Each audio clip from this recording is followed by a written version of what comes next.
ইসলামে নারীর অধিকার। দেখেন, ইসলাম দিন শরিয়া মানুষের জন্য। মানুষ হচ্ছে সামাজিক জীব। সামাজিক জীব। সমাজ কাকে বলে? সমাজ সহজ কথায় সমাজ বিজ্ঞানীদের একটা ব্যাখ্যা আছে, আমি ওই জটিল ব্যাখ্যায় যাব না, সহজ ভাবে বলি। সেটা হচ্ছে চলার জন্যে আল্লাহ একজনকে আরেকজনের মুহতাজ বানাইছে। অন্য কোন জীবজন্তু দুনিয়ায় চলার জন্য কারো মুহতাজ না। কাক তার খাবার সংগ্রহের জন্য কারো মুহতাজ না, ঘর বানাইতে কারো মুহতাজ না। আমি আপনি মানুষ, আমাদের একটা দানা খাবারের আমরা কত মানুষের মুহতাজ। একটু খেয়াল করলে দেখবেন আমরা সারওয়ালার মুহতাজ, সার, হ্যাঁ, বীজের মুহতাজ, লাঙ্গলওয়ালার মুহতাজ, গরুর মুহতাজ, হ্যাঁ, তারপরে ধান কাটবে ওই যে কাঁচির মুহতাজ, কাঁচি যারা বানাইছে ওই কোম্পানির মুহতাজ, যে গাড়ি দিয়ে এগুলো আসছে ওই গাড়িওয়ালার মুহতাজ। কত একটা দানা আমার পর্যন্ত আসতে হাজারো মানুষের হাত লেগেছে।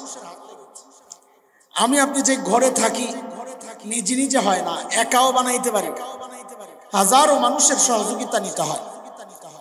এই পারস্পরিক সহযোগিতায় কারো কিছু পাওনা থাকে, কারো কিছু অধিকার থাকে। আমি আপনাদের কাছে কিছু পাই, আপনারা আমার কাছে কিছু পান। পারস্পরিক এই লেনদেনগুলো আদায় করা, এটাই হচ্ছে সামাজিক জীব। প্রত্যেকে যখন প্রত্যেকের অধিকারগুলো আদায় করে তো মানুষ সামাজিকভাবে ভালো থাকে। তো সেই সমাজের একটা অংশ নারী, তাদেরও কিছু অধিকার আছে। এগুলো আলাদা আলোচনার কারণে এই জন্য হয়। নারীর অধিকার, পুরুষের অধিকার নেই, পুরুষের অধিকার আছে। নারীর অধিকার নিয়ে আলাদা আলাদা আলোচনা করা হয়, আলাদা সাবজেক্ট নির্ধারণ করা হয়। কারণ কি? কারণ হচ্ছে ইসলাম বিদ্বেষীরা ইসলামের যে সমস্ত বিষয়গুলো নিয়ে আঙ্গুল তুলে, এর মধ্যে অন্যতম একটা বিষয় হচ্ছে নারী। এই জন্য এগুলো আলোচনা করতে হয়। না হয় অধিকার তো সবারই আছে, বাচ্চার অধিকার আছে, পুরুষের অধিকার আছে, ইমামের অধিকার আছে, বাবার অধিকার আছে, সন্তানের অধিকার আছে, সব অধিকার আছে। আল্লাহ প্রত্যেকের আলাদা আলাদা অধিকার নির্ধারণ করেছেন, হাদিসে ব্যাখ্যা আসছে। তো নারীর অধিকারের আলোচনা এই জন্যই করতে হয় যেটা নিয়ে কথা হয়, যেন কথা না হয়। এবং আমরা যারা গাফলতি করি অধিকার আদায়ের ক্ষেত্রে, আমরাও যেন সোজা হয়ে যাই। তো আমি কোরআন আল কারীমের একটা আয়াত পড়েছি শুরুতে, সূরা নিসা 126 আয়াত। সেখানে আল্লাহ তাআলা বলছেন, যারা নেক কাজ করবে, নেক কাজ, সে নারী হোক পুরুষ হোক, ওয়া ইয়ামাল মিনাস সালিহাত মিন যাকার আও উনসা, নারী হোক পুরুষ হোক, বিনিময় দেওয়ার ক্ষেত্রে আমি কাউকে আলাদা করি নাই। ফাউলাইকা ইয়াদখুলুনাল জান্নাহ ওয়া লা ইউযলামুনা নাকিরা, নেক কাজ যারাই করবে আল্লাহ বলেন তারা সবাই জান্নাতে যাবে, কারো উপর বিন্দু মাত্র জুলুম করা হবে না। তো আখিরাতের ক্ষেত্রেও আল্লাহ তাআলা নারীদের অধিকার রাখছেন কি রাখেন নাই? আমল করলেই জান্নাত, সে পুরুষ হোক নারী হোক। আমি একদম শুরু থেকে শুরু করতে চাই, একজন নারীর অধিকার জন্মের আগে থেকে শুরু করতে চাই। ইসলাম আসে নাই তখন, আইয়ামে জাহিলি আমরা জানি, বর্বরতার যুগ, যে যুগে এখন তো জন্ম নিয়ন্ত্রণ হয় না? এখন জন্ম নিয়ন্ত্রণ হয় না? হয় না? এখন জন্ম নিয়ন্ত্রণ হয়, তখনও জন্ম নিয়ন্ত্রণ হয়। এখন জন্ম নিয়ন্ত্রণ হয়, পেটের মধ্যে বাচ্চা নষ্ট করা হয় অথবা আসতে দেওয়া হয়। আর তখন জন্ম নিয়ন্ত্রণ হতো বাচ্চা হওয়ার পর, এরপর দেখতো ছেলে না মেয়ে, যেই দেখছে ছেলে রেখে দিত, আর যদি দেখছে মেয়ে, এটা ছিল বাবার জন্য সামাজিক কলঙ্ক। আমি মেয়ের বাপ, এই কলঙ্ক থেকে বাঁচার জন্য বাবা নিজ হাতে নিজের কলিজার টুকরা মেয়েকে জীবন্ত দাফন করে। এই ছিল ইসলাম পূর্ব সময়। কোরআনে বহু জায়গায় আসছে এই কথাগুলো। সূরা নাহল 58-59 নম্বর আয়াতে আল্লাহ বিস্তারিত বলেছেন। আল্লাহ বলেন, وَإِذَا بُشِّرَ أَحَدُهُم بِالْأُنثَىٰ ظَلَّ وَجْهُهُ مُسْوَدًّا وَهُوَ كَظِيمٌ يَتَوَارَىٰ مِنَ الْقَوْمِ مِن سُوءِ مَا بُشِّرَ بِهِ أَيُمْسِكُهُ عَلَىٰ هُونٍ أَمْ يَدُسُّهُ فِي التُّرَابِ أَلَا سَاءَ مَا يَحْكُمُونَ।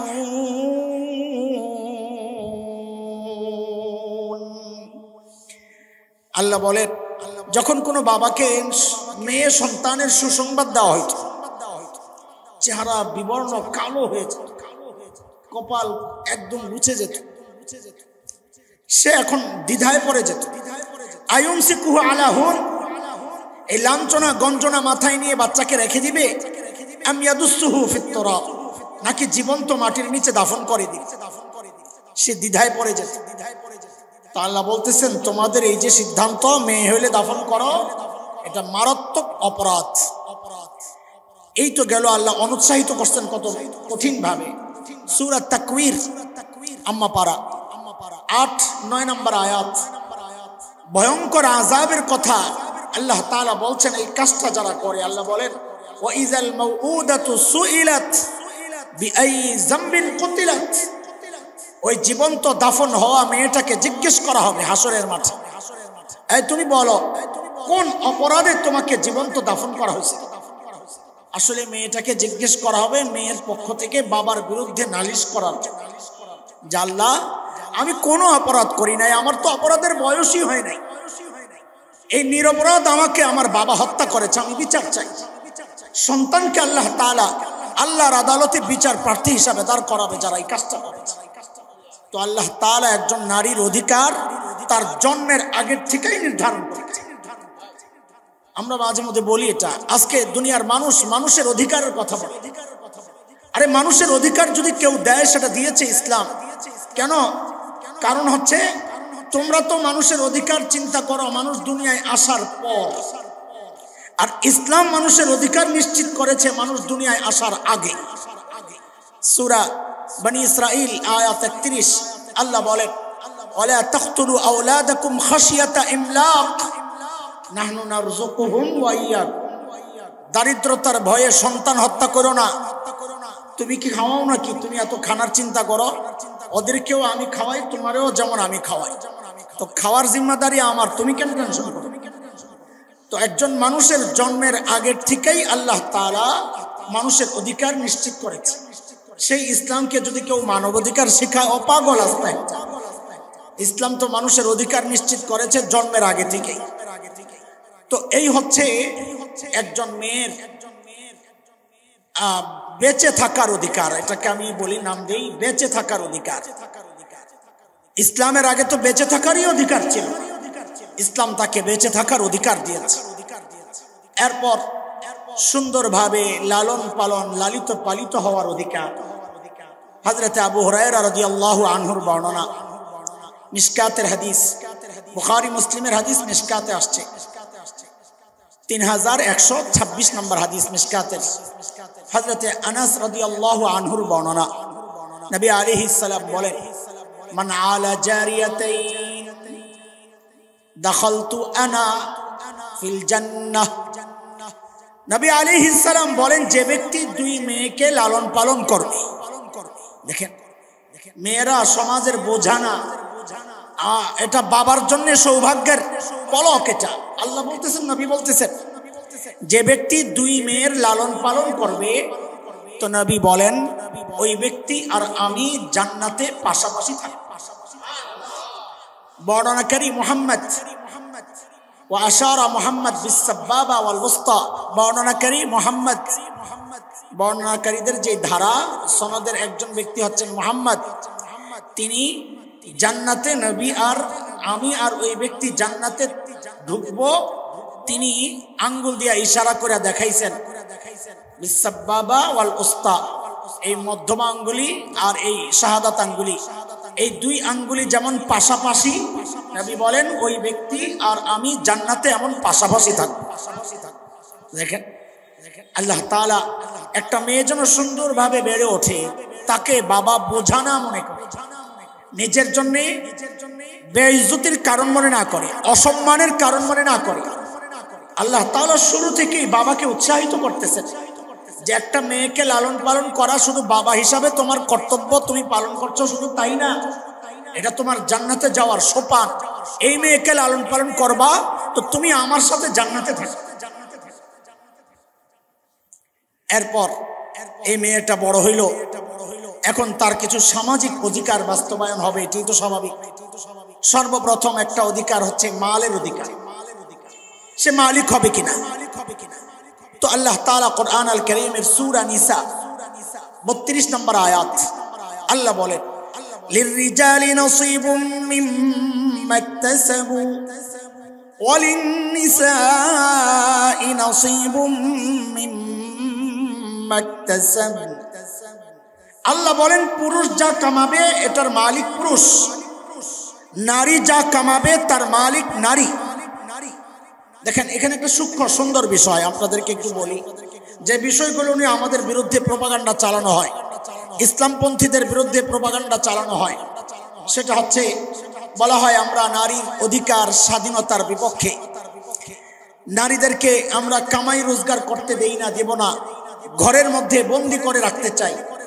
অথচ ইসলামের স্পষ্ট কথা, কোরআনের কথা, সূরা নিসা 32 আয়াত, যে যা কামাবে তার মালিক সে। তাহলে কামাবে, আমরা কামাইয়ের বিরুদ্ধে বলতেছি না, কোরআন বলতেছে কামাইলে সে মালিক। আরে মালিক কখন হবে? কামাইলে। তার মানে কামানোর অধিকার আছে না নাই? কোথায় কামানোর বিরুদ্ধে বললাম? বলে তো কিসের বিরুদ্ধে বলে?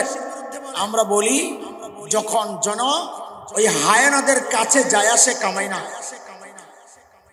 এই পুরুষ বর্বর পুরুষদের সাথে যখন সে উলঙ্গ হয়ে মিক্স হয়ে যায়, তখন ওই নারী তার অধিকার হারানোর খুব সম্ভাবনা থাকে, তার ইজ্জত সম্ভ্রম হারানোর সম্ভাবনা থাকে।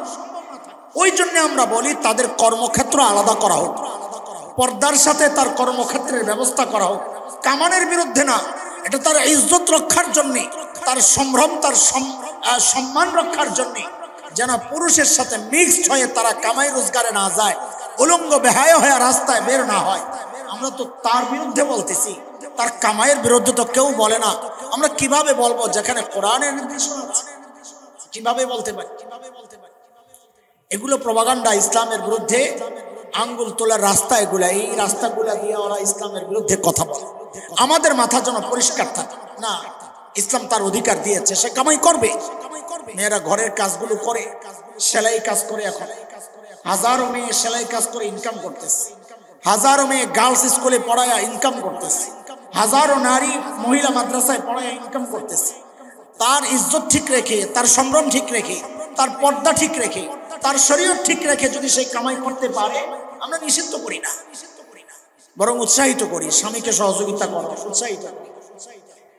আল্লাহ তাআলা এই সমস্ত ফিতনা থেকে আমাদেরকে হেফাজত করেন। দেখেন আমাদের কষ্টের জায়গাগুলো একটু বুঝে। শরীয়ত মেয়েদেরকে ঘরে থাকতে উৎসাহিত করেছে, এটা ঠিক, এ কথাও বলেছে। স্বামী যখন ঘরে আসে, স্ত্রী যখন হাসি মুখে স্বামীর দিকে তাকায়, স্বামীও যখন হাসি দিয়ে একটা বিনিময় করে, হাসি বিনিময়, হাদিসের কথা, উভয়ের এই হাসি বিনিময়ের সময় আল্লাহ তাআলা তাদের দিকে রহমতের হাসি হাসতে থাকে। আল্লাহ দেখে দেখে হাসতে থাকে। এই যে রহমতের হাসি প্রাপ্য ছিল সে, এখন কি হয়েছে? উলঙ্গ হয়ে অফিসে যায়। এখন অফিসের কলিগ তাকে দেখে হাসে, অফিসের বস তাকে দেখে হাসে। কত দুর্ঘটনা ঘটতেছে। অফিসের সিনিয়র কর্মকর্তা তাকে বিছানায় আহ্বান করতেছে, তার পদ বাড়াইয়া দেওয়ার জন্য তাকে বিছানায় আহ্বান করতেছে। এই সুযোগগুলো কেন পাচ্ছে? এই জন্য ইসলাম না মেনে কামাই করতে গেছে। কামাই নিষেধ না, তোমাকে ইসলাম মেনে কামাই করতে বলা হয়েছে, কামাই তো নিষেধ না। যাই হোক, যেহেতু একটু সামনের কথা লম্বা আছে, আমি এখানে আর কথা লম্বা করতেছি না। 4 নম্বর অধিকার, বাবা মায়ের সম্পদ পাওয়ার অধিকার। এই অধিকারে এই সমাজের মানুষ সবচেয়ে বড় জালেম হিসাবে নিজেকে প্রকাশ করে। আমি বলি সবচেয়ে বড় জালেম বাবা ভাই। আমরা বলি স্বামী দ্বারা নারীরা নির্যাতিত হয়, আমি বলি না, মেয়েরা সর্বপ্রথম নির্যাতিত হয় তার বাবার কাছে, তার ভাইয়ের কাছে। আমি ধরাই দিই, আপনারা দেখেন, সর্বপ্রথম নির্যাতিত হয় নারীরা বাবার কাছে, ভাইয়ের কাছে। কথাগুলো অনেকের জন্য কষ্টের মনে হবে, কিন্তু আপনি মিলাইয়া দেখেন। সূরা নিসা 7 নম্বর আয়াত, আল্লাহ বলছেন লিররিজালি নসীবুম মিম্মা তারাকাল ওয়ালিদানি ওয়াল আকরাবুন ওয়ালিন্নিসাই নসীবুম মিম্মা তারাকাল ওয়ালিদানি ওয়াল আকরাবুন মিম্মা ক্বাল্লা মিনহু আও কাসুর নসীবাম মাফরুদা।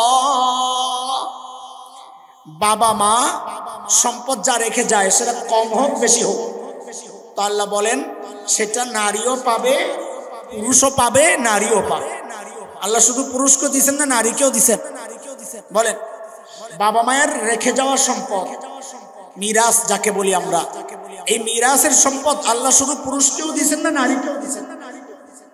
একটু বলেন বলেন, পুরুষকেও দিচ্ছেন না, নারীকেও দিচ্ছেন? নারীকেও দিচ্ছেন। জুলুমটা কোথায় হয় আমি সেখানে একটু পরে আসতেছি, একটু পরে। ঘর পরে সামলাবো, আগে বাহিরের আক্রমণগুলো একটু ঠেক দিই। বাহিরের আক্রমণ কি? যে এই সূরারই 11 নম্বর আয়াত, সূরা নিসা 11 নম্বর আয়াত, ওই যে ভাগ পাবে, ভাগটার একটা পরিমাণ আল্লাহ নির্ধারণ করেছে। কে? আল্লাহ কি বলছেন? লিজ্জাকারি মিসলু হাজ্জিল উনসায়াইন, 2 মেয়ে যা পাবে 1 ছেলে তা পাবে। এই বিধান কার? বাস এখন এই বিধান দেওয়ার সাথে সাথেই তো ওরা গরম হয়ে গেছে। দেখছো দেখছো, আমরা যে বলি ইসলাম নারীকে বঞ্চিত করেছে, এই যে দেখো। বলে কেমনে? বলে একই বাবার সন্তান, একজন পুরুষ একজন নারী, একজন মেয়ে একজন ছেলে, একই বাবার সন্তান, তো মেয়ে পাবে অর্ধেক, ছেলে পাবে ডবল। ছেলে যা পাবে মেয়ে তার অর্ধেক, মেয়ে যা পাবে ছেলে তার ডবল। এটার কারণ কি? তো এরা নানান ভাবে মানুষকে ফুসলাইতে চেষ্টা করছে, এই কথাগুলো বলে বলে। তো যখন দেখছে আর পারে না, তো একটা সস্তা স্লোগান বানাইছে। সেই স্লোগানটার নাম হচ্ছে সমান অধিকার। কি অধিকার? বলেন কি অধিকার? এটা একটা ধোকার স্লোগান, এটা মাথায় রাখেন। দুনিয়ায় কোথাও সমান অধিকার নাই, এটা উচিত না। অধিকার সমান হইলে দুনিয়া চলবে না। একজন খতিবের যেই বেতন, ওজিফা ভাতা, একজন মুয়াজ্জিন যদি বলে একই ভাতা আমাকে দিতে হবে, খতিব সব চাকরি করবে? কথা বলেন, আপনারা খতিব পাইবেন। খাদেম যদি বলে একই বেতন আমাকে দিতে হবে, তো খতিব সব পাওয়া যাবে দুনিয়ায়? একজন প্রিন্সিপালের যে বেতন, আচ্ছা এগুলো তো আমাদের ঘরের কথা, একজন ওসি সাহেব যেই বেতন পান, একটা সাধারণ এসআই যদি বলে ওই বেতন আমাকেও দিতে হবে, তো ওসি সব চাকরি করবে? মাননীয় প্রধানমন্ত্রী রাষ্ট্র থেকে যেই ভাতা পান, একজন সাধারণ কর্মচারী যদি বলে আমাকেও একই ভাতা দিতে হবে, চলবে? দুনিয়ায় কোথাও সমান অধিকার বলতে কিচ্ছু নাই। ইসলাম যা দিয়েছে সেটা হচ্ছে ন্যায্য অধিকার। কি অধিকার? যে যেটা পাওয়ার উপযুক্ত তাকে সেটা দিছে।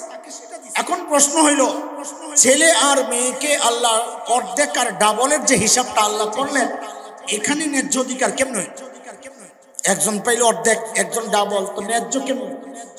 এই ন্যায্য বুঝার জন্য আমাদেরকে উদাহরণ বোঝা লাগবে। আমি আপনাদের মাদ্রাসার মাহফিলে এই বছর বা গত বছর কবে যেন এই বিষয়টা আলোচনা করেছিলাম একটা প্রসঙ্গে, যে সম্পদ বন্টনের ক্ষেত্রে, এই বছর না, সম্পদ বন্টনের ক্ষেত্রে ইসলামের যে অধিকার দিয়েছে ন্যায্য যেটা, এটা একটা উদাহরণ দিয়ে বলেছিলাম। যে ধরেন আমাদের হারুন ভাই মাদ্রাসার বাজারের জন্য পাঠাবেন, তো বোর্ডিং ম্যানেজারকে ডাকা হয়েছে, হুজুর আসবে, হিসাব লাগানো আজকে কত লাগবে খরচ। তো বোর্ডিং ম্যানেজার হিসাব টিসাব করে বললেন, হুজুর আজকে 5,000 টাকা লাগবে।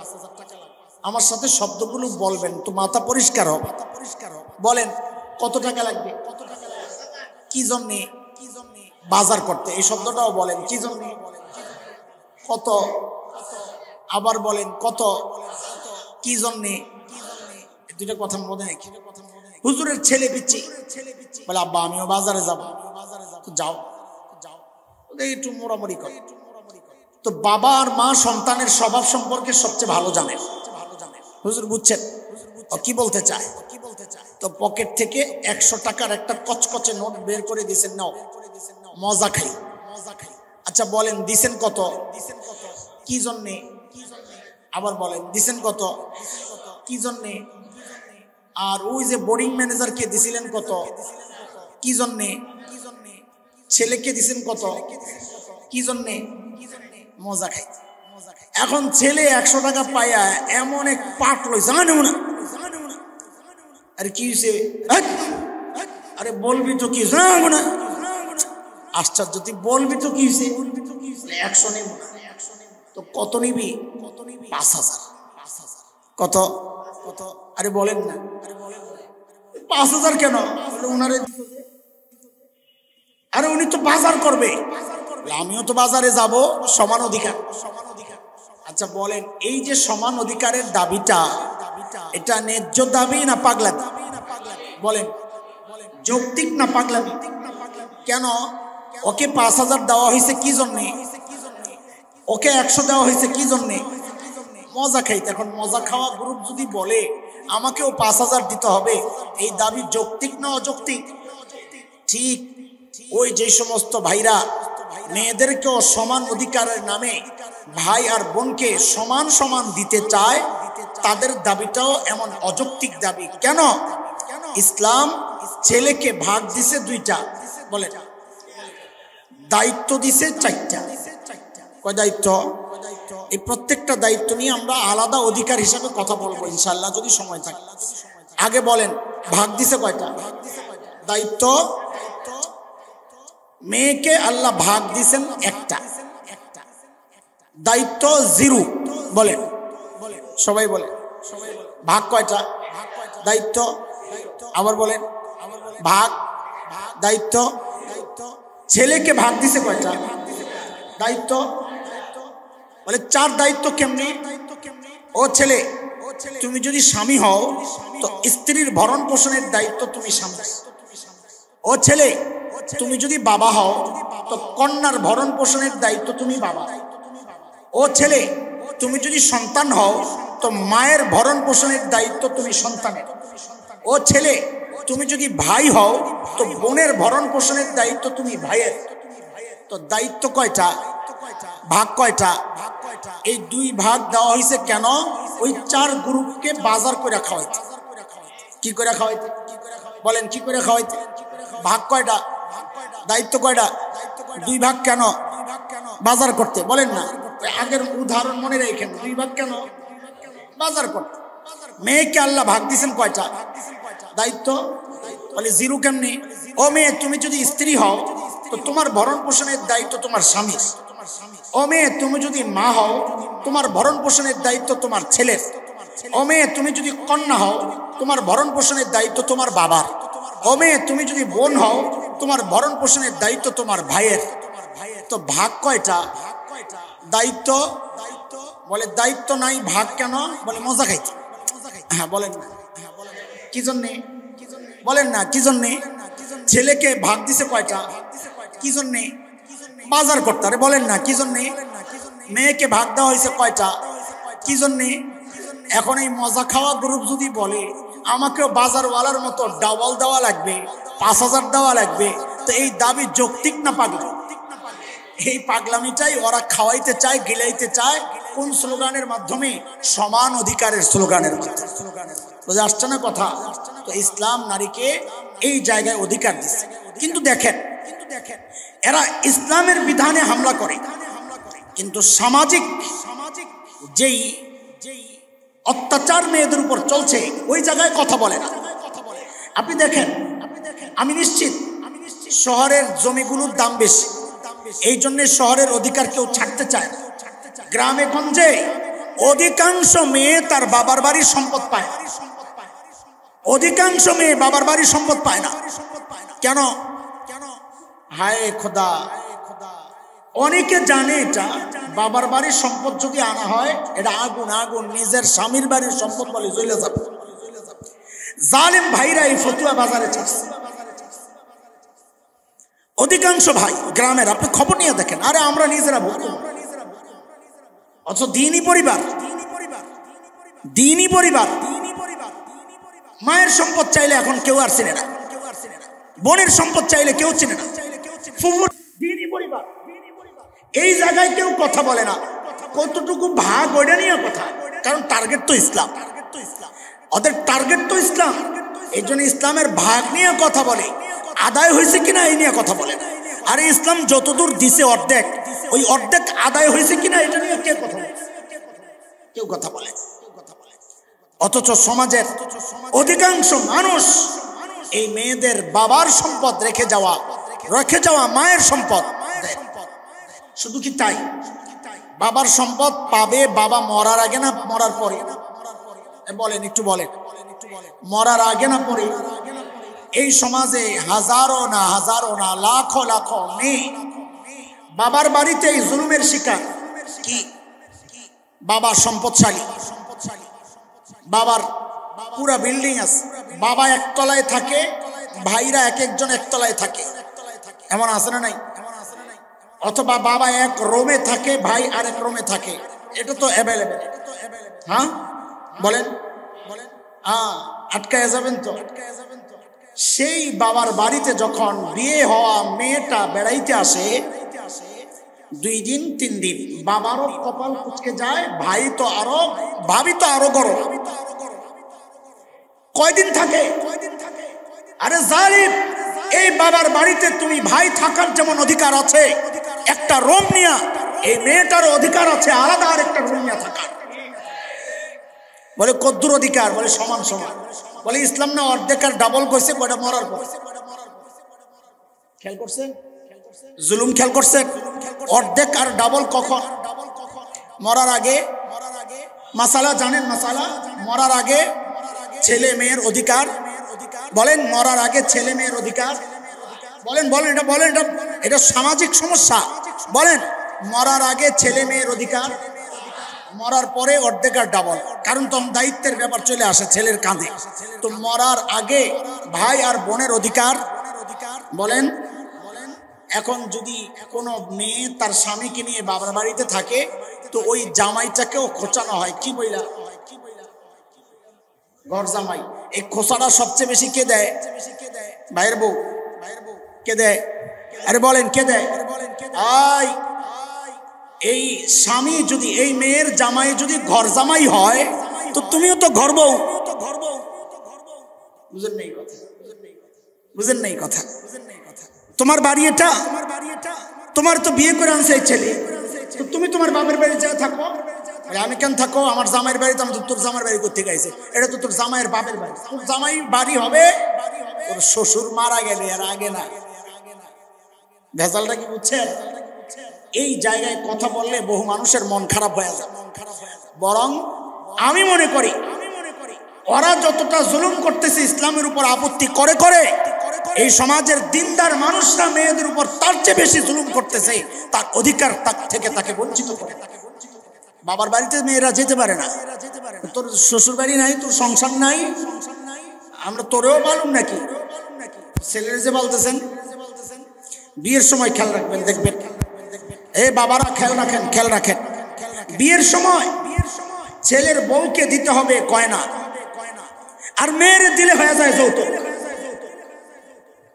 কি বিষয়? কি মেয়েরে দিলে হয়ে যায় যৌতুক। এই মেয়ে তো আরেকটাও, ছেলের বউ যদি একটা হার পায় বাবার পক্ষ থেকে, ছেলে বিয়ে করলে দেয় না? দেয়। যে কাকে দেয়? ছেলেকে না ছেলের বউকে? সে মেয়ে না পুরুষ? কার মেয়ে? এই বাবার মেয়ে না আরেকজনের? তা আপনি আরেকজনের মেয়েরে একটা গয়না দিলেন, নিজের মেয়েরে বিয়ের সময় কি দিচ্ছেন? জবাব আছে আপনাদের কাছে? বলে ছেলে দিবে কেন? আপনি বাবা দিবেন না কেন? কোন কারণে দিবেন না বলেন আমাকে? কোন কারণে বাবা হিসাবে মেয়েকে দিবেন না? যে কারণে বউকে দিচ্ছেন ওই একই কারণে মেয়েকেও দিবেন। ইসলামে নিষেধ করছে নাকি আপনাকে দিতে? আমরা এই সমাজে মানুষ বিশ্বাস করেন, আমি যেগুলো টান দেই না তো অনেকে মন খারাপ হয়ে যাবে, আমার বিরুদ্ধে বলা শুরু করবে, কিন্তু এক চরম বাস্তবতা। এই সমাজের মেয়েরা অন্যদের কাছে যতটা নির্যাতিত হয় তার চেয়ে বেশি নির্যাতিত হয় তার বাবা আর ভাইয়ের কাছে। বিয়ের পর যেন মেয়েটাকে একেবারে বিদায় দেওয়া হয়েছে, সে এখন আসবে বেড়াইতে বেড়াইতে। কেন? বাবার বাড়িতে কিসের বেড়ানি? বাবার বাড়িতে কিসের বেড়ানি? এটা আমার বাড়ি। নিজের বাড়িতে কেউ বেড়ায়? বলেন আপনারা। কথাগুলো অনেক কঠিন হয়ে যাচ্ছে না? এটা নারীর অধিকার, আমার দিছেন সাবজেক্ট, এটা আমি মিনমিন করার সুযোগ নাই। এটা মেয়ের অধিকার, নিজের বাড়িতে কেউ বেড়ায়? বলেন আপনারা। এ ভাইরা কথা কও, কথা কও ভাইরা, কথা বলো। নিজের বাড়িতে কেউ বেড়ায়? তুমি তোমার বাবার বাড়িতে থাকো কোন অধিকারে? বলে আমার বাবা তো ওরে কি আরেক জায়গার থেকে আনছে? কথা বলেন। এই মেয়েরও বাবার বাড়ি কিনা এটা? তুমি যদি তোমার বাবার বাড়িতে থাকতে পারো, এই মেয়েটাও তার বাবার বাড়িতে থাকার অধিকার রাখে। হ্যাঁ, আমাদের সামাজিক সিস্টেম, মেয়ে বাবার বাড়িতে থাকে না, শ্বশুর বাড়িতে থাকে, জামাইয়ের কাছে থাকে। হ্যাঁ ঠিক আছে, আমি এটার বিরুদ্ধে বলছি না, কিন্তু আসার পর তোমার মুখ কালা হয় কেন? সে তো তার অধিকার, এটা সে আসবেই। তোমার মুখ কালা হয় কেন? তোমারটা খায় না, তোমার বউয়েরটা খায়। সে খায় তার বাবারটা, তুমি যেমন খাও তোমার বাবারটা।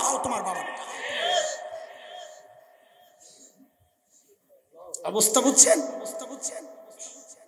গেল গেল চলেন চলেন। এরপরের অধিকার হচ্ছে মোহরের অধিকার। কত গ্যাঞ্জাম সুডামো বলেন। এই মোহরের অধিকারের ক্ষেত্রে বাবা ভাই মেয়ের উপর জুলুম করে। মোহরের অধিকারের ক্ষেত্র প্রথম জুলুমটা কে করে? বলেন বলেন। কেমন কেমন লাগতেছে না? আমি বুঝতেছি কেমন কেমন যে লাগতেছে। মোহরের ব্যাপারেও প্রথম জুলুমটা মেয়ের উপর কে করে? কথা বলেন না? কে করে? বাবা আর ভাই, মানে অভিভাবকরা। বলে কেন? বিয়ের মজলিস, মোহর নির্ধারণ হচ্ছে, দরাদরি হচ্ছে। মোহরের মালিক কি? বাবা ভাই না মেয়ে? বলেন কে? যে মালিক এই সমাজের মানুষ একটা বার তাকে জিজ্ঞেস করে না। মালিক যে তাকে জিজ্ঞেস করে না তোমার মোহর এত টাকা নির্ধারিত হচ্ছে, তুমি রাজি কিনা? আমরা যা বলবো তা মানতে সে বাধ্য। এই অধিকার আল্লাহ আপনাকে দেয় নাই। ইসলাম মেয়েকে ওই অধিকার দিয়েছে, সে তার মোহর নির্ধারণ করবে, কারণ মালিক। আরেকটা জুলুম হয় কি?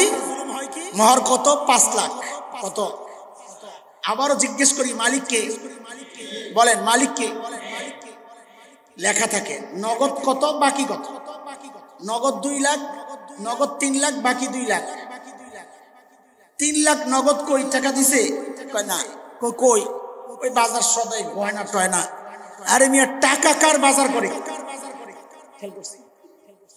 আপনি বলেন না, টাকা কার বাজার করে?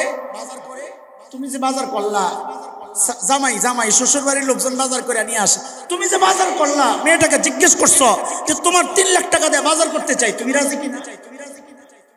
সে গয়নায় রাজি না নগদ টাকা রাজি, তাকে জিজ্ঞেস করছো। এটা হচ্ছে একটা ফাঁকি। বিয়ের মধ্যে সে কিছু গয়না এমনিই পায়, আমি ওই এমনি গয়নাটা না দিয়া তাকে তার মোহর কাইটা তার টাকা দিয়া তারে বাজার করে দেই, আর ফুটানি দেখাই জামাই আনছে। এটা বলেন কার টাকা দিয়ে ফুটানি দেখাও? তুমি কার টাকায় ফুটানি দেখাও? এ টাকা কার? বলেন সবাই, টাকা কার? মেয়ের টাকা দিয়ে তুমি ফুটানি দেখাও। না জায়েজ, না জায়েজ, কোনোভাবেই জায়েজ হওয়ার রাস্তা নাই। মেয়েকে জিজ্ঞেস করা ছাড়া তার টাকা দিয়ে বাজার করা যাবে না। মোহর নির্ধারণ হয়েছে, এরপরে শুরু হয় স্বামীর নির্যাতন। সেটা হলো দেওয়ার ক্ষেত্রে টালবাহানা। বিশ্বাস করেন আপনারা জানেন কিনা, এই সমাজের বহু মানুষ জানে মোহর দিতে হয় তালাক। জানেন আপনারা?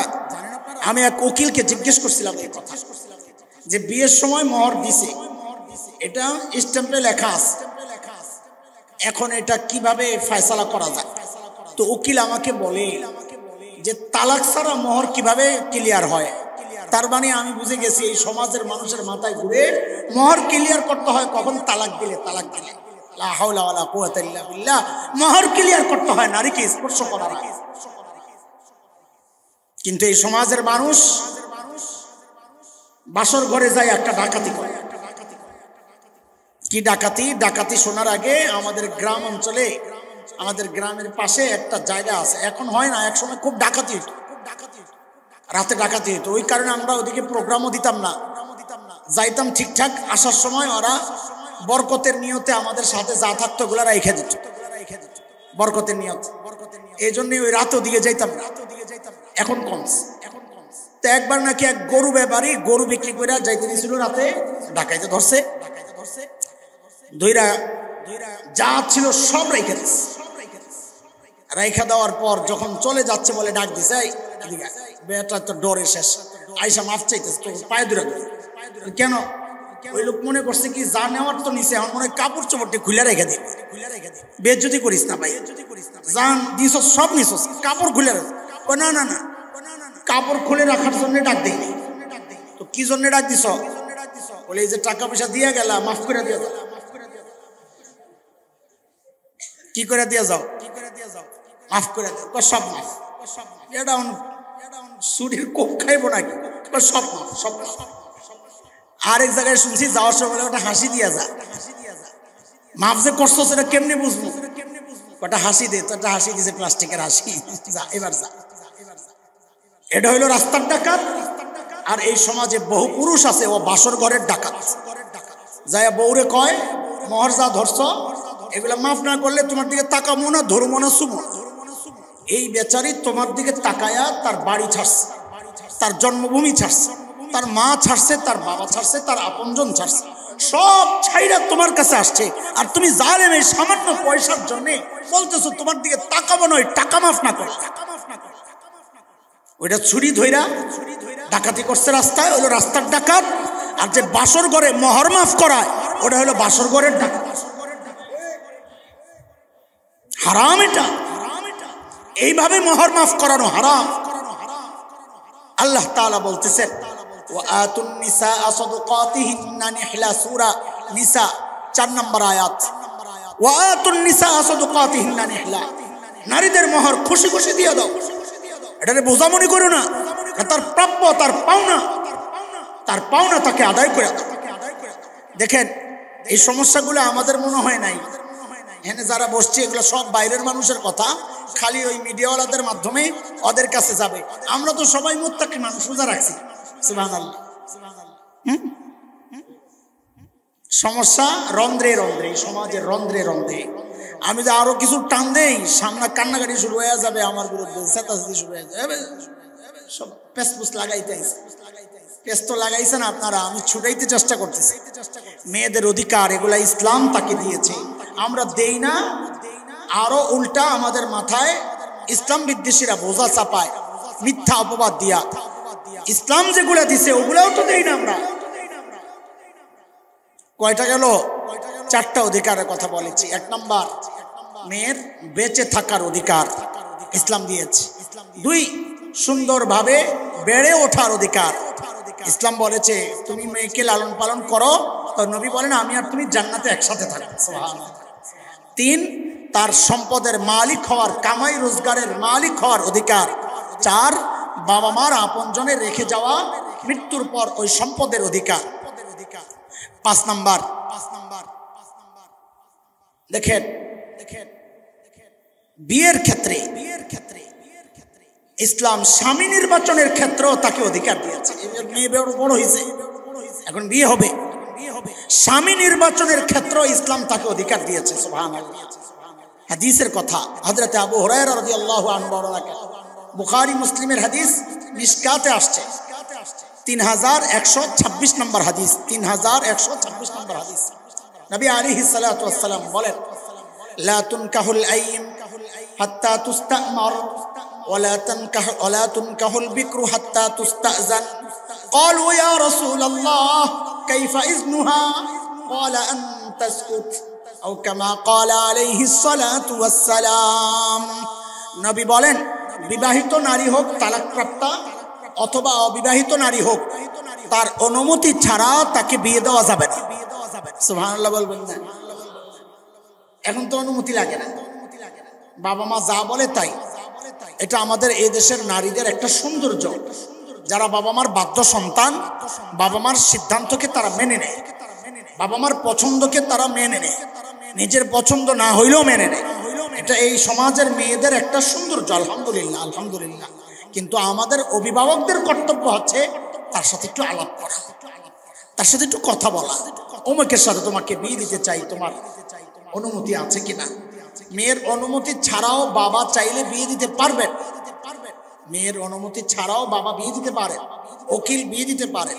কিন্তু ইসলাম এইটা না, ইসলাম উৎসাহিত করতেছে তার অনুমতি নিয়ে যেন তাকে বিয়ে দেওয়া, তাকে বলে যেন বিয়ে দেওয়া হয়। এখন সাহাবায়ে কেরাম জিজ্ঞেস করছেন, ইয়া রাসূলুল্লাহ, এটা শরমের কথা, মেয়ের যায় জিজ্ঞেস করলে মেয়েরা এই ব্যাপারে খুব লাজুক হয়। এখনকার মেয়ে তো না, যারা নিজেরা ঠিক করে, ওই যুগের মেয়ে আলহামদুলিল্লাহ এখনো এমন অনেক মেয়ে আছে যাদের সামনে বিয়ের আলোচনা করলে তার লজ্জায় তার চেহারা লাল হয়ে যায়, সে লজ্জায় আরেক ঘরে চলে যাবে। তো সাহাবায়ে কেরাম জিজ্ঞেস করছেন, ইয়া রাসূলুল্লাহ কাইফা ইজনুহা, অনুমতি কেমনে? সে বলবে যে হ্যাঁ আমি রাজি, আমি রাজি। নবী আলাইহিস সালাম বলেন না না, সে চুপ থাকলেই বোঝা যাবে সে রাজি, সে চুপ থাকলেই বোঝা যাবে রাজি। হ্যাঁ, এই জন্য মুফতিরা, মুফতি সাহেবরা উসুল বানাইছেন, নিয়ম নিয়ম, আসসুকুত ফি মারজিল বায়ানি বায়ানু, বলার জায়গায় চুপ থাকলে এটা রাজি হিসাবে ধরা হবে। এখানে বলা দরকার ছিল আমি রাজি, বলে নাই চুপ, তার মানে রাজি। ফুকাহা কেরাম আরো কিছু লাইন বের করছেন, যদি হেসে দেয় তাও বুঝবা রাজি, যদি কান্না করে অল্প তাও বুঝবা রাজি, যদি হাউমাউ করে বেশি কান্না করে তাহলে সন্দেহ। বুঝে আসছে কথা? হ্যাঁ। তো এই জন্য আমরা মেয়েদেরকে বিয়ে দিলে ইসলাম তাকে অধিকার দিয়েছে তার কাছ থেকে একটু পরামর্শ করে নেওয়া, এটা তার অধিকার, স্বামী নির্বাচনের অধিকার, এটা আল্লাহ ইসলাম দিয়েছে তাকে। দেখেন প্রতিটা বাঁকে বাঁকে, জীবনের যতগুলো বাঁক আছে সবগুলো বাঁকে বাঁকে ইসলাম নারীকে অধিকার দিয়েছে। আমরা মানি না, সেটা আমাদের গেল সাবজেক্ট, এটা শেষ। এবার ওই যে 4 শ্রেণীর নারী, আমার আপনার চারপাশে আমরা 4 শ্রেণীর নারীর সাথে আমাদের সংসার। কয় শ্রেণীর নারী বলেন? কয় শ্রেণী? 1 মা, কে 2 বিবি, 3 মেয়ে, 4 বোন। এই 4 শ্রেণীর নারী আমাদের চারপাশ। এই প্রত্যেক শ্রেণীর জন্য শরিয়া, আমার দ্বীন, আমার ইসলাম প্রত্যেক শ্রেণীর জন্য আলাদা আলাদা সুন্দর অধিকার সাব্যস্ত করেছে। আমরা মানি না, এটা আমাদের ব্যাপার। যেমন মায়ের অধিকার, বুখারীর বর্ণনা আসছে 5971 নম্বর বর্ণনা বুখারীর। হযরতে আবু হুরায়রা রাদিয়াল্লাহু আনহু বর্ণনা করেন, জা রাজুলুন ইলা রাসূলিল্লাহি সাল্লাল্লাহু আলাইহি ওয়াসাল্লাম فقال يا رسول الله من أحق الناس بحسن صحبتي قال أمك قال ثم من قال أمك قال ثم من قال أمك قال ثم من قال أبوك أو كما قال عليه الصلاة والسلام। মায়ের অধিকার, মায়ের অধিকার। এক ব্যক্তি আয়েশা নবী আলাইহিস সালামকে জিজ্ঞেস করতেছেন, ইয়া রাসূলুল্লাহ, দুনিয়ায় আমার সুন্দর আচরণের সবচেয়ে বেশি হকদার কে? কার সাথে আমি সবচেয়ে বেশি সুন্দর আচরণ করব? তো নবী আলাইহিস সালাম বলেন, তোমার মা। তো শেষ। সাহাবী আবার জিজ্ঞেস করছেন, সুম্মা মান, ইয়া রাসূলুল্লাহ তারপরে কে? তো নবী আলাইহিস সালাম বলেন, তোমার মা। দেখছেন অবস্থা? বলে সুম্মা মান, ইয়া রাসূলুল্লাহ তারপরে কে? তো নবী আলাইহিস সালাম বলেন, তোমার মা। আল্লাহু আকবার। ইয়া রাসূলুল্লাহ সুম্মা মান, এরপরে কে? বলে তোমার বাবা। বাবাও সুন্দর আচরণের হকদার। দেখেন স্তর কত, প্রথমবার মা, দ্বিতীয়বার মা, তৃতীয়বার মা, এরপরে বাবা। দেখেন বাবাও মাও দুইজনই হকদার। নবী আলাইহিস সালাম এইভাবে বলার কারণ অনেকগুলো আছে, এর মধ্যে একটা কারণ হইল বাচ্চারা বাবার সাথে সুন্দর আচরণ ডরেও করে, এটা বলা লাগে। কিন্তু মায়ের সাথে যত খোসাখুসি, বাবা বকা দিছে, পাকঘরে যায় দেখি খালি পেন পেন করতেছে, কিছে মা হাসে, কিছে বকা দিছে না আমারে খোসায়। বাজার করছে বাপ, রান্না করে মা, যায় মারে খালি খোসায়, সাধারণ লোকে গুড়া মাছ রান্না করো। বাজার করছে কে? বলেন না, খোসায় কারে? এই সমাজের অবস্থা হইলো বাচ্চারা মায়ের কাছে একটু ভিড়ে বেশি, খোসানিও বেশি, গুতানিও বেশি, কষ্টও দেয় বেশি। এই জন্য নবী আলাইহিস সালাম বারবার বলেছেন সুন্দর আচরণের বেশি হকদার কে? মা। এরপরে কে? মা। এরপরে কে? মা। এরপরে কে? বাবা। বাবার সাথে সুন্দর আচরণ করা জরুরি, মায়ের মতোই জরুরি, কিন্তু বাবারটা এত পরে কেন? বলে বাবারটা সন্তান এমনি করে, ডরে। বুঝে আসছে কথা? তো আল্লাহ তাআলা আমার দিন, আমার শরিয়া মায়ের অধিকার দিছে না দেয় নাই? কি অধিকার? মায়ের পায়ের নিচে জান্নাত। সুবহানাল্লাহ। বাচ্চারা, বাচ্চারা শোনো, জান্নাত কোথায়? কোথায়? হ্যাঁ কোথায়? বলো কোথায়? খবরদার নিজের জান্নাত বরবাদ করা যাবে না। এখন বুঝবা না মা কি জিনিস, এখন বুঝবা না, মা চলে গেলে বুঝবা। আমাদের যাদের নাই আমরা বুঝি, আমরা বুঝি, আমরা বুঝি। আমি বলি মাঝে মধ্যে, মা কি জিনিস জানো? ঘরে আপেল আছে 3টা, বাচ্চাও 3টা। মা তো ওই মানুষ, ওই মুহূর্তে কি বলবে? আমার আপেল একদম পছন্দ লাগে না, তোরা খায়। এই মানুষ দুনিয়ায় কে? ঘরে খাবার যা আছে বাচ্চারা, মাও যদি খায় বাচ্চারাও খায়, তো বাচ্চাদের পুরা পেট পুরে খাওয়া হবে না। ওই মুহূর্তে যেই মানুষটা নাটক করবেন, কি নাটক? আমার পেটটা আজকে কেমন যেন ব্যথা লাগতেছে, বমি বমি লাগতেছে, আমি খাবো না, তোরা খায়া নে। এই নাটক করার মতো মানুষ দুনিয়ায় একজন, কে? মা। এই নাটক আর কেউ করবে না, অথচ ক্ষুধায় পেট চলতেছে, ক্ষুধায় পেট জ্বলতেছে, কিন্তু খাইলে বাচ্চাদের পেট ভরবে না। ওই জন্য না খায়া অভিনয় করে দিচ্ছে যে না আমার বমি বমি লাগতেছে, তোমরা খায়া নাও বাবা, আমি খাবো না। এই নাটক দুনিয়া কেউ করবে না মা ছাড়া। আল্লাহ আল্লাহ। বাবাও মায়া করে, মায়ের মায়াটাই যেন একটু আলাদা। বাবা মায়া না করলে আমি আর তুমি এই পর্যন্ত আসতে পারতাম না। বাবারও হক আছে অনেক। যাই হোক, বাচ্চাদেরকে বলি, অনেক বাচ্চারাও বসছো মাদ্রাসার। নবী আলাইহিস সালাম বলেছেন, হুমা জান্নাতুকা ওয়া নারুকা। তোমার মা বাবাই তোমার জান্নাত, তোমার মা বাবাই তোমার জাহান্নাম। মা বাবা খুশি তুমি জান্নাতি, মা বাবা নারাজ তুমি জাহান্নামী। নিজের জান্নাত বরবাদ করো না, নিজের জান্নাত বরবাদ করো না।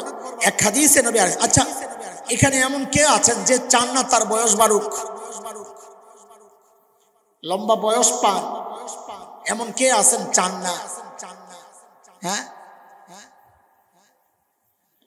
আগেরকার মুশরিকদের সম্পর্কে তো আল্লাহ বলেছেন, ইয়াওয়াদু আহাদু লাউ ইউআম্মারু আলফা সানা। তারা চাইতো আমাদেরকে যদি 1000 বছর বয়স দেওয়া হইতো। আজকে মরতে চান কেউ? আজকে আছেন কেউ আজকে মরতে চান? মানুষ মরতে চায় না, মানুষ বাঁচতে চায় সবাই। এখানে কে এমন আছেন যে ধনী হইতে চান না? একজন হাত তোলেন তো। হ্যাঁ, কে এমন আছেন বলেন? একজন হাত তোলেন তো যে ধনী হইতে চাই না। আছে? বলেন না, আছেন কেউ? হ্যাঁ, তাইলে লম্বা বয়স চায়, ধনী হইতে চায়, এই দুইটা চাওয়া পূরণ হওয়ার জন্য কিছু আমল আছে, শিখায়া দিব। হ্যাঁ বলেন, শিখায়া দিব। হ্যাঁ, তো নবী আলাইহিস সালাম বলেন, মান আহাব্বা আন ইউমাদ্দা লাহু ফি উমরিহি ওয়া আন ইউজাদা লাহু ফি রিজকিহি ফালইয়াবাররা ওয়ালিদাইহি ওয়ালইয়াসিল রাহিমাহু। আল্লাহ, নবী আলাইহিস সালাম বলেন, কেউ যদি চায় তার বয়স লম্বা হোক, কেউ যদি চায় তার রিজিকে বরকত হোক, সম্পদ বেড়ে যাক, সেজন্য দুইটা কাজ করে। কয় কাজ? ফালইয়াবাররা ওয়ালিদাইহি, সেজন্য তার মা বাবার সাথে সুন্দর আচরণ করে। আল্লাহ তার বয়সেও বরকত দিয়ে দিবেন, আল্লাহ তার মালেও বরকত দিয়ে দিবেন। 2 নাম্বার, ওয়ালইয়াসিল রাহিমা, সেজন্য আত্মীয়তার সম্পর্কগুলো, বন্ধনগুলোকে অটুট রাখে, মজবুত রাখে, ছিন্ন না করে। আত্মীয়তার সম্পর্ক ছিন্ন করা এটা ভয়ঙ্কর। নবী আলাইহিস সালাম বলেছেন তারা জান্নাতে যাবে না। তো যাই হোক, মায়ের অধিকারের কথা বলছিলাম। বাচ্চারা বাচ্চারা আমি মাঝে মধ্যে বলি আমাদের বাচ্চাদেরকে যে মায়ের পায়ের কাছে যে জান্নাত, কি করবা? বলে আমার জান্নাতের একটু হাতায় লই, মাঝে মাঝে এই কাজটা করবো, একটু ভঙ্গিমা, দোয়া নেওয়ার ভঙ্গিমা জানা লাগে।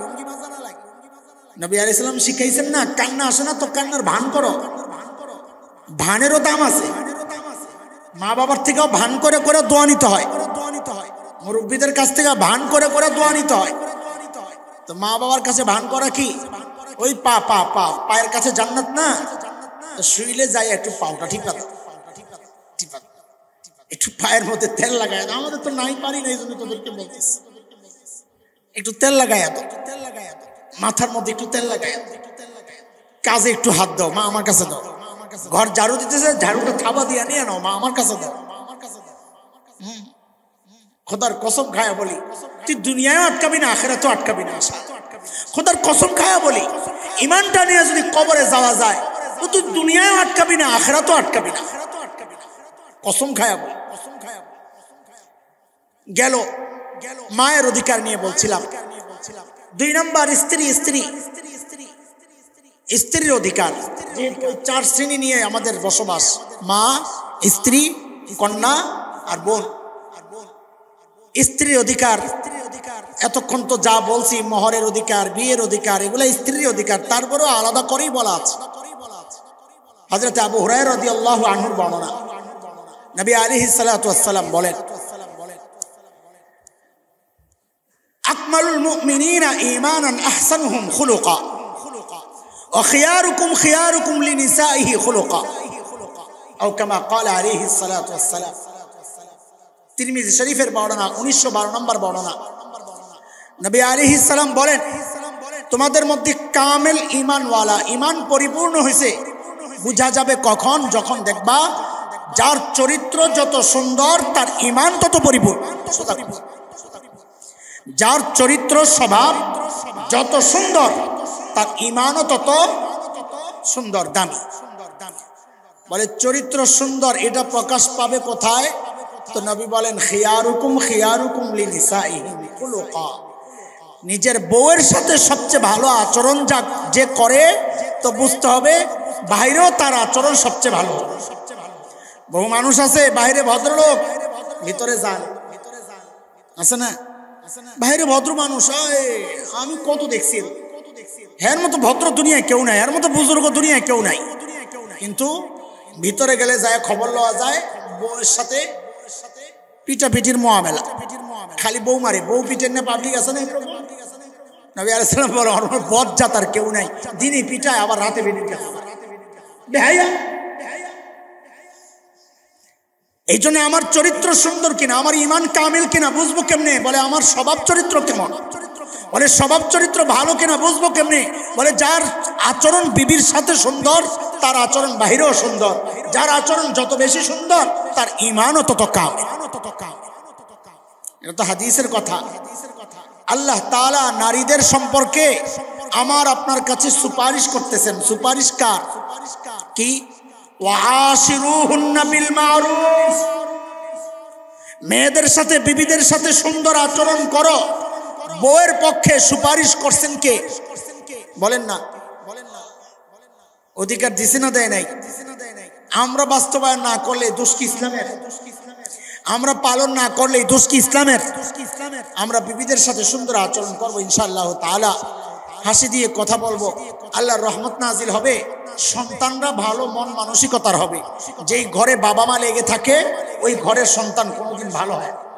মাথায় রেখে, সন্তানের সামনে মাকে ছোট করবো না, খাটো করবো না, সন্তানের সামনে মাকে ধমকাবো না, মারার তো প্রশ্নই আসে না, শাসনও করবো না, তাইলে ওই সন্তান মাকে মানবে না। যেই বাবা সন্তানের সামনে মাকে ছোট করে ওই সন্তান কোনোদিন মাকে বলেন মানবে না, কারণ সে জানে আমার মায়ের কোনো দাম নাই, তো আমার মায়ের কোনো দাম নাই। তো বাবা যেহেতু দাম দেয় না, সন্তানও দাম দিবে না। এই জন্য সন্তানকে মানুষ করতে চাইলে সন্তানের সামনে কোনোদিন বিবিকে শাসন না করে, সন্তানের সামনে তার সাথে ভালো আচরণ করা, তাকে আপনি মহাব্বত করেন এটা সন্তানদেরকে বুঝানো, তো সন্তানও আপনাকে মহাব্বত করবে। কারণ মায়ের প্রতি সন্তানের একটা দুর্বলতা থাকে। মা যখন দেখবে আমার বাবা আমার মায়ের উপর জুলুম করে, তো ওই সন্তান কোনোদিন বাবার প্রতি তার শ্রদ্ধা, তার ভক্তি, তার ভালোবাসা কোনোদিন জন্মাবে না। গেল গেল তাড়াতাড়ি করতেছি, আপনাদের কষ্ট হইতেছে, আমারও কষ্ট হইতেছে। 3 নাম্বার, আমি রমজানে কোথাও যাই না। কত দাওয়াত আসে, কোথাও যাই না, একদম পুরা রমজান 3টা ভাগ করি। 3টা ভাগ, প্রথম ভাগ 10 দিন হারামে থাকি, মসজিদে হারাম। একদিন মদিনায় আসি আর কি সালাম দেওয়ার জন্য শুধু, বাকি 10 দিন মাহফিল যদি রাখি তো আমার এই মাঝখানের সারা মাসের কাজ বন্ধ, কোথাও যাই না। এই আল্লাহর বান্দা আপনাকে হারুন ভাই, নাসুর বান্দা, এই চাপ দিয়ে আমার উপর জুলুম করে আমার এনে আনছে, চাপ দিয়ে আনছে। আরেক ভাই আছে আমাদের মিজান ভাই, নবাবগঞ্জ, ওনার জুলুম আছে পরশুদিন। এই ফোনের উপরে ফোন আর এই নির্দেশ আবেদন যা আছে সব খালি দিতেই থাকে। এই 2টা ছাড়া আমার আর কোনো রমজানে প্রোগ্রাম নাই, রাখি না। এটা আমার অনেক কষ্ট হয়। তারাবি পড়াই তো বুড়া হয়েছে কি হয়েছে, তারাবি তো ছাড়ি না, তারাবি পড়াই, কষ্ট হয়। তো যাই হোক, কয়টা গেল? 2টা। মায়ের অধিকার, স্ত্রীর অধিকার। চলেন মেয়ের অধিকার। শুরুতে হাদিস গেছে, আদাবুল মুফরাদ 902 নম্বর হাদিস, হযরত আনাস রাদিয়াল্লাহু আনহুর বর্ণনা। নবী আলাইহিস সালাম বলেছেন, মান আলা জারিয়াতাইন হাত্তা তুদরিকা দাখালতু আনা ওয়া হুয়া ফিল জান্নাহ আও কামা ক্বালা আলাইহিস সালাতু ওয়াস সালাম। ওই শুরুতে বলেছি, যে ব্যক্তি 2 মেয়েকে লালন পালন করবে, তার মানে বাবার দায়িত্ব মেয়েকে লালন পালন করা, যদি বাবা জান্নাত পাইতে চায়। দেখছেন অবস্থা? হাত্তা তুদরিকা, ওই বয়স পর্যন্ত, যতক্ষণ পর্যন্ত মেয়েটা লালন পালনের মুহতাজ। হাদিসও আছে, সেটা হলো বিয়ে পর্যন্ত, উপযুক্ত পাত্রের কাছে পাত্রস্থ করা পর্যন্ত যে বাবা মেয়ের লালন পালনের দায়িত্ব আদায় করবে। তো এটা এত দামি কাজ, এটা এত দামি কাজ। আল্লাহর নবী বলেন, এই দামি কাজের কারণে ওই ব্যক্তি আমার সাথে জান্নাতে থাকার উপযুক্ত হয়ে গেছে, সে আর আমি জান্নাতে পাশাপাশি থাকবো। এই জন্য বাবারা মেয়েদের লালন পালনকে বোঝা মনে করবো না, মেয়েদের লালন পালনকে আমি আমার জান্নাতে যাওয়ার একটা জরুরি আমল মনে করব ইনশাআল্লাহ। 4 নাম্বার, বোনের অধিকার। এটাই আমার শেষ। হযরত আবু সাঈদ খুদরি রাদিয়াল্লাহু আনহু হাদিস বলেছি, আগে একটা হাদিস বলেছি স্ত্রীর অধিকার সম্পর্কে। ওইটা ছিল বুখারীর বর্ণনা, মিশকাতে আসছে, বুখারীর বর্ণনা মিশকাতে আসছে। ওইটার নাম্বার ছিল 3221 নাম্বার, 26 নাম্বার। এখন যে হাদিসটা আগে বলেছি 1912, এটা হলো এই হাদিস। এই হাদিস তিরমিজি শরীফের বর্ণনা। হযরত আবু সাঈদ খুদরি রাদিয়াল্লাহু আনহু বর্ণনা করেন, যে ব্যক্তির 3টা বোন, 3টা মেয়ে। কয় মেয়ে? 3 মেয়ে, 3 বোন। ফায়ুহসিনু ইলাইহিন্না, হাদিসের শব্দ এটা, ফায়ুহসিনু ইলাইহিন্না, সে তাদের সাথে সুন্দর আচরণ করছে, মানে লালন পালন করছে। কয় বোন? কয় মেয়ে? 3 মেয়ে। তো নবী আলাইহিস সালাম বলেন, ওই ব্যক্তি আর আমি জান্নাতে পাশাপাশি থাকবো। তাহলে বোনের অধিকারও ইসলাম দিছে কি দেয় নাই? ভাইরা বলেন, কথা বলেন, আপনার জিম্মায় বোনের অধিকার আছে না নাই? ওই জন্যই তো ইসলাম আপনারা ডাবল দিছে, যেন বোন বিপদে বললে আপনি পালতে পারেন, বাবা মারা গেলে বোনকে পালতে পারেন। ওই জন্যই তো আপনার ভাগ কয়টা? 2টা। তো আমরা ভাগ তো নেই, কিন্তু বোনের অধিকার আদায় করি না। এটা জুলুম, এটা বোনের উপর জুলুম। বাবার ইন্তেকালের পর বোনের উপর থেকে দায়িত্ব গুটায় নেওয়া, ভাইরা, এটা বোনের উপর জুলুম। কারণ ইসলাম আপনাকে 2 ভাগ দিয়েছে, এই বিপদের সময় বোনের পাশে দাঁড়ানোর জন্য। এবং শুধু দাঁড়াবেন তা না, দাঁড়াইলে লাভ কি তাও আল্লাহর নবী বলে দিয়েছেন। তুমি বোনের পাশে দাঁড়াও তো আল্লাহ তাআলা তোমাকে জান্নাত দিবেন। তাও কোথায়? আমি নবীর সাথে। সুবহানাল্লাহ। এই মোটামুটি কিছু কথা বললাম। শেষ একটা অধিকারের কথা বলে আমি শেষ করতেছি। সেটা হচ্ছে এই সমাজে আমাদের মধ্যে একটা ব্যাপকভাবে একটা সমাজের মানুষের একটা নষ্ট চরিত্রের অংশ। এটা কিছু হইলেই মেয়েদের উপর অপবাদ দেয় না। কারো সাথে একটু মনোমালিন্য হয়েছে, আস্তে একটা অপবাদ লাগে, একদিন কথা কইতে দেখছে, কোন জরুরি কাজে কথা কইছে, মনে মিলে নাই, আছে ভিতরে আছে। সূরা নূরের মধ্যে আল্লাহ তাআলা বলেন, ওয়াল্লাযীনা ইয়ারমুনাল মুহসানাত সুম্মা লাম ইয়াতু বিআরবা'তি শুহাদা ফাজলিদুহুম 80 জালদা। কোন নারীর উপর যদি কেউ অপবাদ দেয়, এটা তার ইজ্জতের গ্যারান্টি, নারীর ইজ্জতের গ্যারান্টি, ইজ্জতের অধিকার এটা মেয়েদের। কোন নারীর উপর যদি কেউ অপবাদ দেয়, 4 জন সাক্ষী যে একদম চোখে দেখছে, এইরকম 4 জন সাক্ষী উপস্থিত করতে পারে নাই, তো আল্লাহ তাআলা বলেন তার শাস্তি হইল তাকে 80টা বেত্রাঘাত করতে হবে। কয়টা? শরীয়তে যেই সমস্ত অপরাধের কারণে শাস্তির বিধান আছে, চুরি করলে শাস্তি, ডাকাতি করলে শাস্তি, হত্যা করলে শাস্তি, ইসলাম থেকে মুরতাদ হয়ে গেলে শাস্তি, এগুলো শাস্তি। যেমন শরাব খাইলে শাস্তি, 6টা না? 6টা। শরাব খাইলে শাস্তি। আরেকটা শাস্তি হইল জিনা করলে শাস্তি। আরেকটা শাস্তি হইল যে সতী সাধ্বী নারীর উপর অপবাদ দেয় তার জন্য 80টা আঘাত, বেতের আঘাত, ওই দৌড়া মারে, হ্যাঁ, চামড়ার চাবুক থাকে, বেত দিয়ে মারলে তো লাগে, চাবুক দিয়ে মারলে একদম চামড়া উঠা যায়। এইরকম চাবুকের কয় বাড়ি? 80 বাড়ি। যদি 4 জন সাক্ষী উপস্থিত করতে না পারে, আর আপনাকে তো দল বড়, শয়তানের দল বড় থাকে, আস্তে করে কব হ্যাঁ আমি সাক্ষী আছি, তুই ক। আমি কব আমিও দেখছি। আরেকটা কব তুই ক, আমি কব আমিও দেখছি। আমি ওর ফেসবুক হ্যাক করছিলাম, দেখছি ভিতরে ভিতরে পিটি চলে, তুই ক খাই। আছে না এই শয়তান সমাজে? আছে না নাই? তো আল্লাহ কয় যদি সাক্ষী হাজির কইরাও লাই, তো অন্য আয়াতে আল্লাহ বলতেছেন, ইন্নাল্লাযীনা ইয়ারমুনাল মুহসানাতিল গাফিলাতিল মুমিনাত লুইনু ফিদ দুনিয়া ওয়াল আখিরাহ ওয়া লাহুম আযাবুন আযীম। কয় দুনিয়ায় তো বাঁচা গেলি বেতের বাড়ি খাওয়া থেকে, কিন্তু তোর জন্য দুনিয়ায়ও আল্লাহর লানত, আখিরাতেও আল্লাহর লানত, আর তার জন্য কঠিন শাস্তির ব্যবস্থা আখিরাতে রয়ে গেছে। নাউজুবিল্লাহ। খবরদার, মেয়েদেরকে অপবাদ দেওয়ার ব্যাপারে খুব সাবধান, কারণ এর জন্য সারা জীবন তওবা না করলে, ওই ব্যক্তির কাছে মাফ না চাইলে সারা জীবন আল্লাহর লানতের তলে থাকে, সারা জীবন। আর আখিরাতের আযাব তো রয়েই গেছে। আল্লাহ তাআলা এই ভয়ঙ্কর অপরাধ থেকে আমাদেরকে হেফাজত করেন। ইসলামে আল্লাহ নারীর জন্য যে অধিকার আল্লাহ দিয়েছেন, নবী আলাইহিস সালাম দিয়েছে, আমার দ্বীন শরিয়া দিয়েছে, এই অধিকারগুলো যেন আমাদের দ্বারা ক্ষুণ্ণ না হয়, আমরা যেন অধিকারগুলো আদায় করতে পারি, আল্লাহ সে তৌফিক দান করেন। অধিকার হরণ করা থেকে, ক্ষুণ্ণ হওয়া থেকে আল্লাহ তাআলা আমাদেরকে হেফাজত করেন। এই সুন্দর আয়োজন যারা করেছেন আমরা তাদের কাছে কৃতজ্ঞ। তারা আমাদেরকে দাওয়াত করে সম্মানিত করেছেন, কিছু কথা বলার সুযোগ করে দিয়েছেন। আল্লাহ তাআলা তাদেরকে কবুল করেন।